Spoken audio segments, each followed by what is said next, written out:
Just before we get into the video, lads, if you do want to buy yourself any FIFA 21 coins, make sure to go to the link in the description and check out Mule Factory. They've got a 24/7 service, they're completely reliable, and if you use the code LE5CHEAP at checkout, you will get yourself a 5% discount.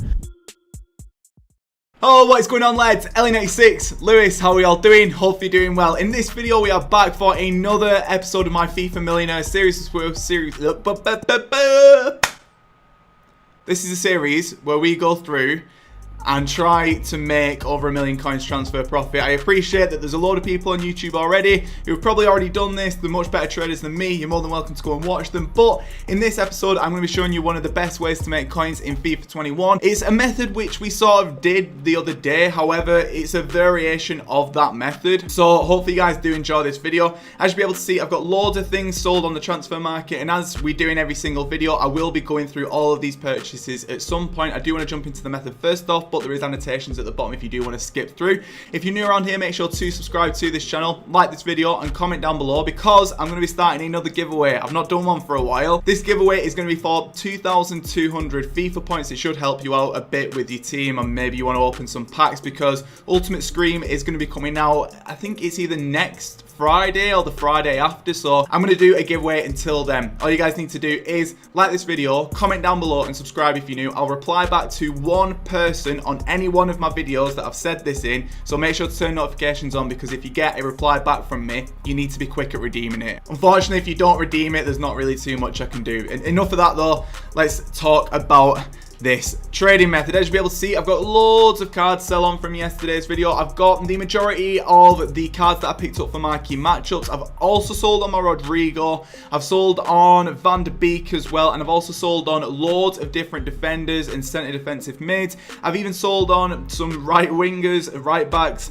All of these cards have basically had shadow on them. Now, this method which I'm talking about, I did actually do a video on the other day. However, you can actually sort of set up a bit of a mini sniping filter with this. Now, I'm not claiming to own this method. I've seen this from, I think it's Fleur FIFA, and then he credited someone else in his video. So I'm not 100% sure where this method is from. However, it works. I want to make a video on it. So let me just run through a couple of different things though.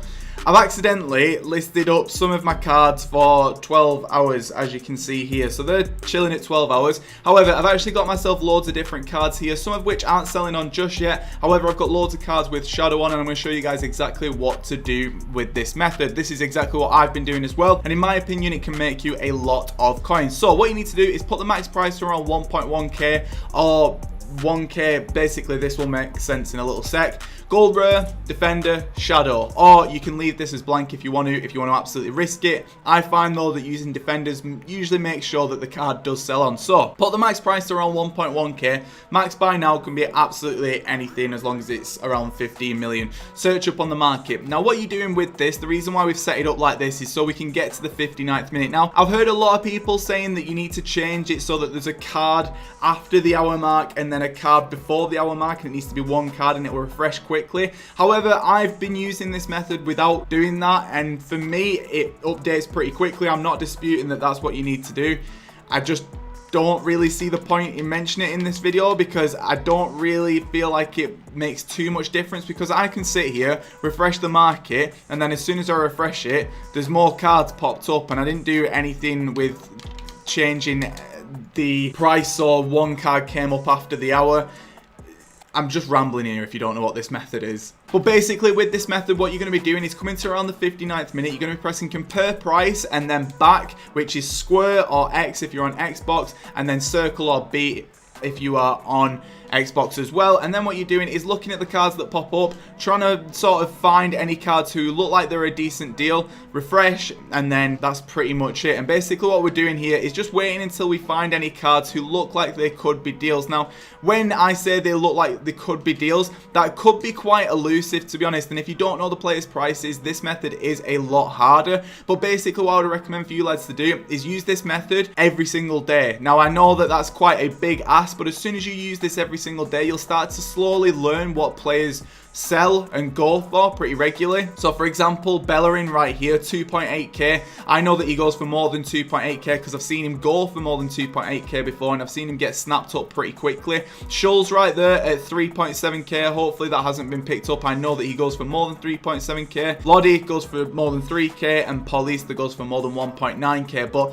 like I said, you really need to start to learn the market as much as you can do, and when you start to learn the market, you'll be able to make better decisions about the cards that you do want to pick up. As you can see right here, managed to get myself a Boateng at 1.8k. He'll be going for around 2.5, maybe even as high as 3k. Got Fernandinho there at 6.1. I was picking him up yesterday at around 2.5k, I think it was. But you basically get the picture with what I'm trying to say here. A lot of these cards will go for quite a bit more because they do have the shadow chemistry style on them. And the way that this method works, if you were wondering, is basically you're looking for cards who maybe go for like 2, 3, 4k, whatever it may be. However, with a shadow on them, they should go theoretically more for about 3,000 coins more, because if we take a look at chemistry styles and we go over to shadow, it is around, I think it's around, I want to say 3k for a shadow at the minute. Okay, so yeah, it's looking around 3,000 coins for a shadow at the minute. So basically, if you pick up a card normally at 2k, if that card had a shadow chemistry style already applied to it at 2,000 coins, the theoretical value would be 5,000 coins, because it's 2k for the card, 3k for the shadow. It should be going for around 5k. However, when you pick up cards, they won't always be going for that, so you need to probably double check what prices they're going for individually. Or what you can do, if you feel like you've probably not got the best deal in the world, just list them up for around 1,000 coins profit. Keep relisting them over and over again, and eventually someone will buy them, because the market is an absolute shambles. So you can see right here, I've got a Schulz there at 4.3, but I've just picked another one up at 3.7. So this one probably could sell on at 4.8k, and then with the ones that haven't sold on just yet, I will just bring the price down ever so slightly to try and get a sell on with them. Sometimes you'll probably mess up some of the deals that you get. That's absolutely fine. Just honestly, just keep relisting them, and they eventually will sell on the market. However, I do want to show you guys some of the deals that I have actually got. We're going to probably go through them individually. I understand that that could be a bit boring. However, this is what I've been up to recently, and I wanted to make a video on it because it can take you from around 10,000 coins as high up as 250,000 coins. It really is as simple as that. So first off, we got Alderweireld at 6.9k with a shadow chemistry style applied on him. Now when I was checking before, Alderweireld was going for around 7k, so he should be going for 10k. I don't think that that is going to be the case anymore though, so we're going to go over to shadow, and I'm going to put this up to around 8.2k. so shadow Alderweireld. Okay, so he's going for around 7.8k roughly, which isn't really too bad because I've managed to get mine at 6.9k, so we've made some profit on that one, which is very nice indeed. So with that, you go over and then you decide the price that you want to sell at. If you want to sell at the minimum price to try and get a quick swell on, that's absolutely fine. I don't really like doing that. I prefer listing it up for a bit higher than the minimum price because I can get some extra coins. And like I said, with the market being a bit buggy at the minute, in my opinion, I just think it is worth listing the tiniest bit higher. Got Trippier right here as well at 2.3k with a shadow chem style applied onto him. I hopefully want to find a card who maybe isn't going for as high as I thought, because then I'll try and show you what I would do in that situation. So we got him at around 2k, I think it was, and we're going to search up right here. As you'll be able to see, 3.8k he's going for with a shadow on him. We've done very well to pick up that card. So with this one, we'll list up at the minimum price because there is actually quite a big gap between the two prices that we've picked up. So we jump over to my transfer list and go over to the end if I can get to the end. 2.3k, that's absolutely perfect. List up at 3.6 and we'll make ourselves some nice coins. I'll run through the other ones really quickly. We've got DeGen for 2k, who is going for, or I think he is actually going for around 2.5k with a shadow on him. I will double check though really quickly. So taking a look at the market, he is probably going for a similar price, and that's absolutely my bad. I didn't know the price of it. I sort of panic bought a bit, and to be honest, there's no harm in panic buying. If, say for example, you pick up a card, right, and he's going for the same price as what you've picked up, just list him higher. Eventually he will sell on. Someone somewhere will buy it. If there's only 1,000 coins difference between that, it's absolutely fine. I am going to go for 2.5k though to try and cut my losses a bit. Boateng, I know, goes for around 2.5k with a shadow on him at the minute, so I'm going to list him up for 2.5k. We've also got Kappa as well, who I got at 2.5, who I'm going to list up at 3.4, and then finally we've got Sinkgraven who I've not seen before, and that was the only reason why I picked him up, to be honest. I don't know if he's really going to be going for anything. I really doubt that he will be, but maybe he goes for something. I really doubt it. I really do doubt it, but we'll go up and hope that he's going for something. I don't think he is. 2.3k, yeah. So with this one,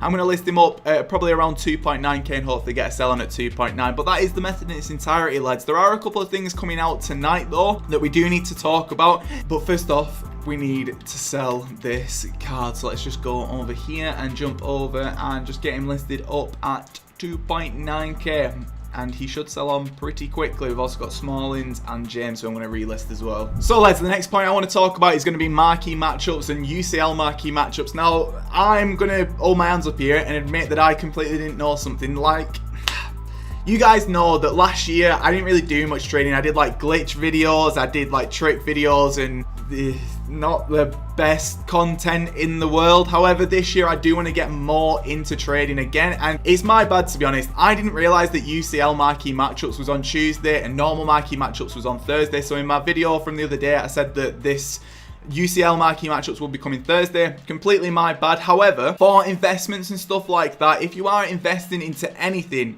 at all, please sell into the hype. Now, I actually sold all my cards on yesterday. I didn't want to leave it until today, and as you can see already, some of these cards are now starting to pop up the tiniest bit cheaper than they were a couple days ago. Now, if you're wondering what to do with your investments and you're watching this video and you've still got your investments, you probably should have sold them on a lot sooner. What I would always recommend for you guys to do is to always sell within the hype. Now, what I mean by that is, say for example, you know that UCL marquee matchups is coming out at 6 o'clock on a Tuesday. You should ideally be selling as the hype starts to build. So usually you're probably looking to sell at the very least about 6 hours before an event is coming, because that is when people start to panic. Now, to be a really good trader in FIFA, in my opinion, brilliant. As I was saying, to be a good trader in FIFA, in my opinion, what you need to do is to try and get ahead of the curve as much as you can do. And it's still something which I'm trying to teach myself. I'm trying to sort of learn the market a lot more than I did do last year. And one thing that you can actually do is just sell on in the hype with absolutely anything. Once you've sold on in the hype, what I would also recommend to do is then go and snipe with the requirements of what people think is coming for marquee matchups. So right now, at the time of me recording this filter is a bit inflated. So I'm going to come here and I'm going to start to snipe. However though, from my video the other day, the 3 simple ways to make 100,000 coins, I talked about trading with requirements for marquee matchups, and that would be the absolute same with UCL marquee matchups as well. Whatever the requirements are for these new UCL marquee matchups, please go and try and do some trading around them, because I guarantee you, lads, that you will make some coins off doing that. It genuinely is just about sort of reading the market, seeing where the market's up to, and then thinking, right, what can I do in this market to make coins? And for me, it's always to try and pick up cards as they are getting inflated. In my opinion, it is just one of the best ways to make coins. As you can see here, we've seen ourselves a couple of different cards and we've missed out on probably around 1,500 coins profit just from me talking to you. So you can time when I started saying all of this stuff that I'm saying now, and that's how quickly that you can make coins by trading in the hype. It's just a little method that I wanted to talk about at the end of this video, so please just bear that in mind. Oh, there we go. I've actually managed to get one. Sorry, I just didn't react whatsoever then because I just missed the card beforehand. Just managed to get myself a Choupo-Moting for 400 coins. He's going for like 1.3 at the minute. This is what I'm talking about, lads. Anything that creates hype and player prices to rise just because of like an SBC coming, or there's an SBC out, or whatever it is, please just go and trade around them. Also, we've managed to get ourselves a sell as well on our Trippier for 3.6k. So lads, I hope that you have enjoyed this video. If you want more trading tips, you want daily guides, and you sort of want to just have someone to tell you more or less like what to do with your coins, I'd probably recommend subscribing, to be honest. I don't know, if you can do it, it's completely up to you. I would recommend it though. I think for the rest of today though, I'm probably going to carry on trading. I think I'm probably going to carry on trading with the chem style method. I do want to get up to over 200,000 coins. It's annoying because once all these cards are sold on, we're probably at 200,000 coins, which is the annoying thing with all of this. Hopefully they will sell on pretty soon. May even try some hunter trading this afternoon. I've also been using a little glitch on squad battles that I made a video on last year. If you guys want to see that video, I don't know. I don't want to do a proper like target, but let's go for over I don't know. If you really, really want it, and it sort of shows that you got to this point of the video, 150 likes by tomorrow, and I'll make a video on it. But like this 36, this has been probably one of the best ways to make coins in FIFA 21. By the time that you guys come back, that cheapo molting will have sold on. But this 36, Lewis, hope you guys enjoyed this video. If you have, drop a like on it, comment down below, subscribe if you're new, don't forget about the giveaway, and I am off. Goodbye.